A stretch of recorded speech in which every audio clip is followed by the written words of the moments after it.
Nanase's time is here. In the Neo Egos League, we have many players who still have yet to have a value on their heads and who we're just dying to see play to just see how good they can really be in a match. Now, in this match with Bastard Munich against PXG, we see some players that many people, including myself, have been waiting to see, being that their potential is really up there with the main players like Isagi, Rin, and so forth. On PXG, there are 3 players who have been waiting for to get onto the pitch and show us their new skills, with those 3 being Zantetsu, Tokimitsu, and our best boy, Nanase. Now, ideally, I want to make a video for the 3 of them, but for the other 2, since we haven't gotten much from them in this match so far, other than a few passes and all, I'll be setting that video up differently than this one. Hey guys, DarkheroJosh here, and today we're going to be talking about our best boy Nanase, being that he finally got himself a cool little volume cover for himself, and talk about the potential that he has for himself going forward to be a very valuable player. So without further ado, let's just get straight into this video. Now first up, Nanase Nijiro. What is he like and what can he do? In the 3rd selection, the selection that determined who would be starting in the Japan U20 match, we saw that when picking teams for the first game with Team A versus Team B, we see that the first 3 to play with Team A with Rin and Shiro as the captains are Isagi, Hiyori, and Nanase. Now, we already know that Isagi and Hiyori are some absolute dogs, like they are definitely in the top 5 duos of Blue Lock. But this also raises the question for how well Nanase's evolution is going for him in the Neo Egos League, because we did see him contribute a pretty good amount back then in the 3rd selection. We see him being a really good support to Isagi and everyone else by being close, by increasing their options. Even though Isagi states that Nanase isn't really good at the sport, one thing we can all see that Nanase specializes in is his off-the-ball movements. He acts as a good support to others by moving in as another piece for them to use, and with his short passes, he's capable of making 1-2 plays with Isagi, Rin, and even Hiyori to a pretty high degree.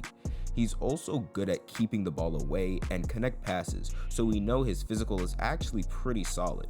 His biggest moment so far in this arc was when he linked up to Isagi's play.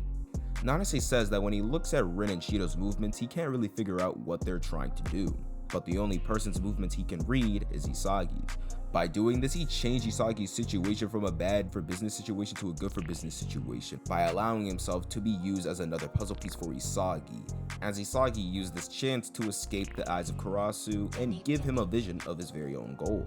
Now, I don't know if it's just me, but when I first saw Nanase, I was like, who is this Isagi ass clone? But after this match, my respect for him went up just a little bit, I'm not gonna lie to you. And I just knew that they would use him to play a similar role like Isagi does in the near future, which we soon find out he does in the PXG match. While looking at PXG's team, we see that it is being run by mainly 2 systems, being the Rin system and the Shiro system. Now, in the Rin system, we see that Nanase is a part of it alongside Tokimitsu, with their roles to help and support Rin to score goals, to ultimately show off their own value in that way. In chapter 251, after Rin stole the ball from Kaiser before he was able to perform his infamous Kaiser impact in an attempt to make the first goal for Bastard Munich, we see him start to break through the midfield, managing to get past Kunigami, Raichi, and Ness in an instant without a worry whatsoever. As Charles and Tokimitsu move up with Rin's movements to act as support, the third one to move up with Rin and actually work with him in this play was Nanase. We then get a flashback to before the match, where Nanase is begging for Rin to use him in order for him to survive in the Neo Egos League and ultimately represent Japan in the U20 World Cup. After declining Nanase's offer and Nanase being reluctant, Rin then responds saying that as of right now, Nanase is his property, and that since he sucks at almost every department, he tells Nanase to run 3 times more than everybody else. While training under Rin for a little while, they discover that Nanase is actually naturally ambidextrous. By using this ambidexterity of his, he is able to become a much better post player to provide Rin with more scoring options and in general survive the NEL. Now, seeing this, we can already make the connection that this duo is like Rin and Isagi's Shadow and Light play, but The difference is that Nanase is allowing himself to be used and doesn't really have an intention of trying to devour a ring to make himself better, or at least no intention that we know of right now. Now, Nanase's potential is up there, and not a lot of people have caught onto it yet. He has the base first selection Isagi blueprint with great passing and natural ambidexterity. Some players that we know that are confirmed to be ambidextrous are Noah and Kunigami from the wildcard, as we know. Kunigami is able to pull off fake shots and dribbles to cut through players, making them think that he'll shoot with either foot of his. And I don't see why Nanase wouldn't be able to reach those heights himself if he just puts in the time. We know that it was only shortly before this match that he found out that he was naturally ambidextrous, and even though it's still pretty sloppy and unrefined, he's still doing pretty well in this match. But just remember, this is him after a few days before this match. Imagine if you actually gave him a little prep time. Just imagine what he could do by the time the U20 World Cup happens.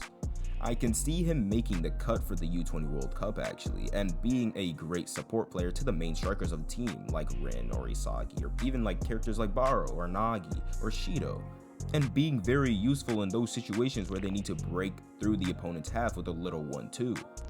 In short, what I'm just trying to say is that Nanase is someone that we all need to be looking out for in this match, because he might just surprise all of us in the span of one freaking chapter.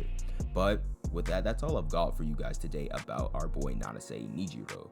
Now, if you guys did enjoy this video, then please leave a like, subscribe to the channel if you are new, and comment down below what other things Blue Lock do you guys want to see on the channel next. And without further ado, I hope you guys do have a great day, and see ya.